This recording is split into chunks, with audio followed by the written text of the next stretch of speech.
Hey guys, welcome back. I had wine here and I was gonna pour myself a glass and be like, you know what time it is, but I have a nice coffee instead, and I'd rather drink that.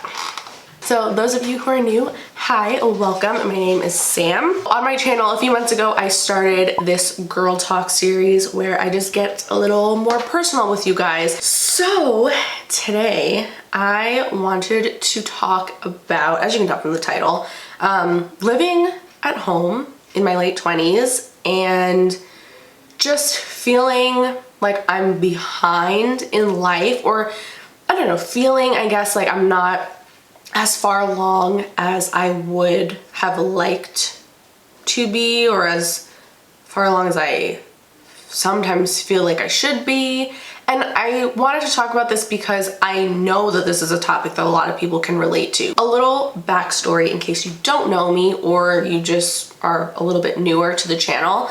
I am 27 years old and I went to college right out of high school. I went away, so like I moved out of my parents' house. I dormed and like had an apartment by my college. Did that for 4 years, graduated. I moved back home after that because I didn't know what I wanted to do with my life. And I just had really bad like anxiety and depression at the time. And so I don't know, I was all over the place. So I moved back home with my parents, and then like a year or so later, I moved out again with my, at the time, boyfriend. He's now my ex-boyfriend, but we moved out. I had a full-time job. I was completely financially independent. And then like a year and a half later, I quit my job, broke up with my boyfriend, and moved back in with my parents for the second time. And then that's when I started cosmetology school and decided to like completely change careers. And I was like at that point pretty much starting from scratch. And I was just about to turn 25 when I started cosmetology school. So I graduated beauty school and I've been working in a salon and also doing YouTube like as my main sources of income for almost 2 years now. When you're in the beauty industry and you're doing services on people, it's not like with a regular like corporate office job where you get hired, you have a set salary, and you're good to go. Like you have a guaranteed income. When you're working in a salon, you are only making money when you're working on clients, and you're getting commission off of whatever services that you're doing. So it's very inconsistent, and especially in the beginning when you're just starting out and you have no steady clientele, it can be really hard financially. And I do feel really lucky. Like I've really been able to work and utilize social media to grow my clientele. So just in the first year, I became pretty much fully booked. And it does vary. Like obviously there's certain times of year where it's busier than other times. If you are a hairstylist or you ever have been one, you know how it is. So it's just inconsistent. And with YouTube, same thing, super inconsistent. It's all based on your views. So I'll have some months where I'm doing pretty well and other months, not so much. So there's no way for me to know for sure how much money I'm going to make in any one given month. Anyway, I'm getting into more detail about my finances than I wanted to. But with all of that said, I'm at a point now where I could afford to move out on my own and get my own apartment. The thing is, I have student loans because I went to college and beauty school. So I have 2 tuitions that I'm paying off. So because of my student loan payments each month, like I couldn't. And by the way, by no means am I trying to complain. Like I'm very grateful and fortunate that I have somewhere to live, that I have a roof over my head, that I am able to save up money. And obviously I love my parents, I love being around them, and I know they're obviously not going to be here forever. So I want to spend as much time with them as I possibly can while I have the opportunity. And I also know that in a lot of other countries, it's the norm to stay living at home like well into your 30s, or until you like get married and start a family of your own. So I don't want to be like the typical privileged American girl sitting here complaining about having a roof over my head. But I have to say, living at home as a 27-year-old definitely has its pros and cons. We'll just put it that way.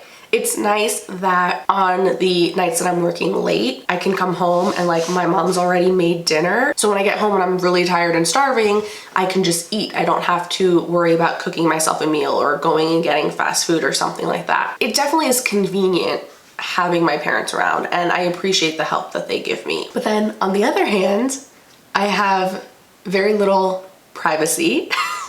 And I have to say, like, my parents are pretty cool. They're very laid back. They've never been like overly strict or like all up in my business or anything like that. But like, whether I'm trying to film videos for YouTube or I'm trying to have like a private phone conversation or something like that, it's like the house where we live is not very big, so they hear everything and they're always nosy and they just like to know what's going on. It also can be frustrating because I was living on my own, and so I was used to having to take care of myself and do everything for myself. I like having that sense of independence. It's the only thing I feel I can hold on to that makes me feel like a grown adult. You know, the fact that I can do my own laundry, for example. It's tough too because, you know, I was living on my own, and so I had a whole apartment of stuff. And now I'm in my childhood bedroom, which is so tiny. So I still have stuff in boxes. Oh my God, it's also so hard trying to be healthy and like stick to a healthy diet living at home. My parents love to have the kitchen fully stocked at all times with the worst things ever, like cookies and candy and cakes and chips and pasta and like all of these things that I shouldn't be eating and I don't want to be eating, but like they're really hard to resist, you know? Speaking of food, whenever I do buy healthy things for myself, because it's like, okay, you guys are gonna buy your things that are a little more unhealthy, so I don't want that. Let me buy my own things that are gonna be healthy. My dad will go and just eat it. Like, I'll buy things sometimes for myself and I never even get to have any of it because it's gone by the time I go to have any. My mom always like jokes about this, but my dad is one of those people, like, you literally will buy something and if you don't eat it and finish it within the first day, he just thinks, oh, it's sitting around, nobody wants it, okay, I'm gonna eat it. It's like, these groceries are for the whole week, not just for today, you know? He is very much that roommate that eats all of your food without asking. And I feel like, you know, still living at home is just one of many things that in a lot of ways make me feel behind. But I think it's just like the expectations and the pressures that we put on ourselves on top of like comparing ourselves to other people or comparing ourselves to what we thought or where we thought we'd be by this point, or maybe where our parents were by this point. Like this year when I turned 27, this is the age that my mom was when she had me. I mean, I don't know if I want kids at all, honestly, but even if I do decide to have them, I'm nowhere ready.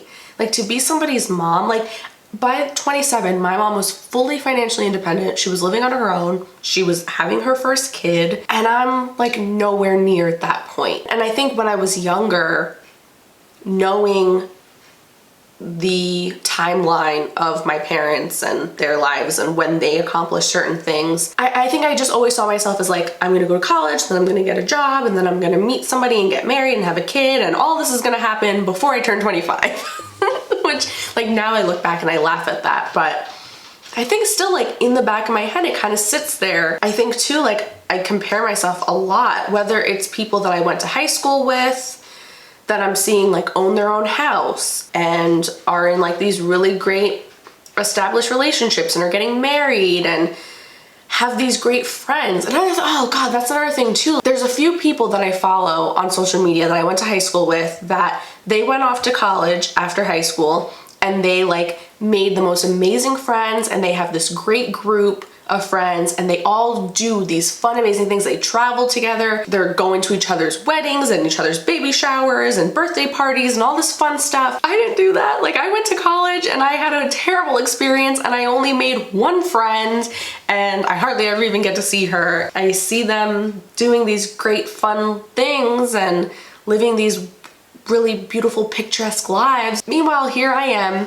in my parents' musky basement recording a YouTube video. And I know that obviously on social media, like, it's all a highlight reel and it isn't everything that it seems. Like, people put their best images out there and everybody struggles, you know, etc. I know all of that, obviously, but still, it's hard to look at that and not think, wow, their lives are much further along or they're much more successful than I am. Like, in a lot of ways, I still feel very, very young. And I know that 27 is young, okay? Before somebody comes for me and is like, you're so young still, what are you worrying about? I know. I'm 27 and a lot of times, like, I legitimately feel like I'm 18 years old. I also compare myself a lot to other people in the same industry as me.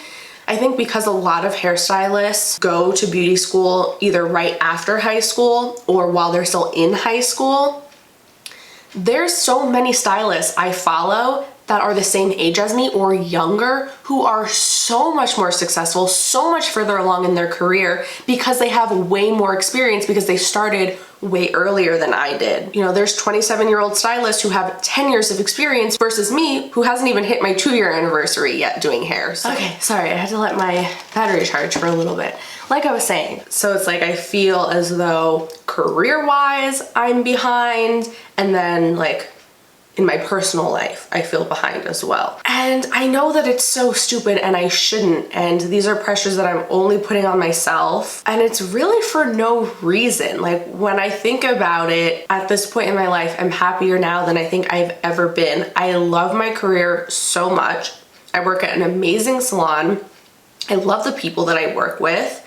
I love what I do. I love my clients. I get along great with my family. So even though, like, yeah, I have my little like pet peeves as far as living with them, but it could be so much worse. Maybe I don't have this like picture perfect group of friends that I have like little traditions and I'm constantly doing things with, but I do have pretty good friends that I feel like if I'm going through something, like, I really can confide in them. I just try to tell myself like I should totally take advantage of this time in my life, because once I do have my own home and have like more financial responsibilities, or I maybe one day start a family, I'm not going to be able to have the same luxuries that I have now. Like, the fact that, within reason of course, if I want to buy something for myself, if I want to treat myself to something, I can, and I don't have to like feel super guilty about it. If I want to like go on a little vacation, travel, do stuff like that, I can do it without having to worry. And it's nice because my parents are here, they can take care of my cats for me. I watched a video recently, I can't remember who it was or what the video was even about, but whoever it was saying that you can start a new chapter of your life at any time, and you can constantly just change or start a new chapter. Like, there doesn't have to be this perfect timeline that you need to follow. Whether you feel like me that you're behind, or maybe you feel like you just didn't do things in the right order, in like the traditional way, it's okay. Like, there is no right way to do things. There is no point in your life where you need to have everything all figured out and be like successful. I mean, like, how do we even measure success? I think the fact that I am happy and I'm doing what I love, chasing after my dreams, that is success. And if you have anybody in your life, like if your parents, for example, are making you feel like rushed, or I don't know, just making you feel bad about your current situation, like, oh, when I was your age, I already had 2 kids and whatever. Like, just remember, the world is so different now than how it once was. And keep in mind too that when you're comparing yourself to other people, you don't know what's going on behind the scenes. Like, you don't know what the situation is really like. They might not be doing as well as you think they are, or maybe they have help, you know, you really don't know. And either way, that's their journey, that's their own life, you know, yours doesn't have to be the same. I think that's pretty much everything that I wanted to say, like all of my thoughts on this topic. I hope that it was relatable for you guys and made you feel a little bit better. I always find that whenever you're going through something, what makes it even worse is feeling like you're alone. Once you find other people that you can relate to and that you can talk to, and like just knowing that there's other people going through the same thing, having the same thoughts as you, it makes the situation so much easier. So yeah, if you've been having similar thoughts, feeling really down on yourself, just know that I'm right there with you. Lots of people are going through something very similar. So yeah, if you could relate to this video, I would love if you would just share a little something in the comments. That way we can all just talk to each other and relate to each other and just help each other out, be there for each other. If you like these girl talk videos, make sure you're subscribed to my channel so you don't miss when I post the next one. And also let me know down below what other topics you'd like me to talk about in the future. Other than that, I will see you guys in the next video. Bye.